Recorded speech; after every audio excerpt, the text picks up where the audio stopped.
ഉദ്ഘാടനം കണ്ടെയ്നർ ടെർമിനലിൽ കപ്പലുകൾ അടുപ്പിക്കുന്നത് സംബന്ധിച്ച തീരുമാനം നീളുന്നു. തൊഴിലാളികളുടെ പുനർവിന്യാസവും കൂലിയും സംബന്ധിച്ച തർക്കമാണ് തീരുമാനം നീളാൻ കാരണം.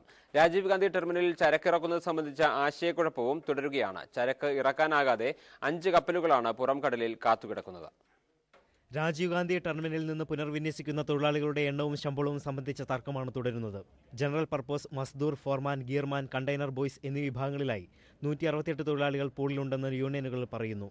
എന്നാൽ 74 പേർ മാത്രമേ ഉള്ളൂവെന്ന് തുറമുഖ ട്രസ്റ്റ് പറയുന്നു. സെൻട്രൽ വേജ് റിവിഷൻ കമ്മിറ്റി അംഗീകരിച്ച ശമ്പളം തൊഴിലാളികൾക്ക് നൽകണമെന്നാണ് യൂണിയൻ ആവശ്യപ്പെടുന്നത്. എന്നാൽ DP വേൾഡ് വല്ലാർപാടത്തെ ലാഷിംഗ്, അൺലാഷിംഗ് ജോലികൾ സ്വകാര്യ കരാറുകാർക്ക് കൈമാറിയിരിക്കുകയാണ്. 10,000 രൂപയിൽ കൂടുതൽ ഈ തൊഴിലാളികൾക്ക് നൽകാനാകില്ലെന്ന് കരാറുകാർ പറയുന്നു. ഇത്തരത്തിൽ തർക്കം തുടരുമ്പോൾ 5 കപ്പലുകളാണ് പുറംകടലിൽ കാത്തുകിടക്കുന്നത്. ഇതിലൊരു കപ്പലിൽ മുഴുവൻ കോസ്റ്റൽ കാർഗോയാണ് ഉള്ളതെന്ന് യൂണിയനുകൾ പറയുന്നു.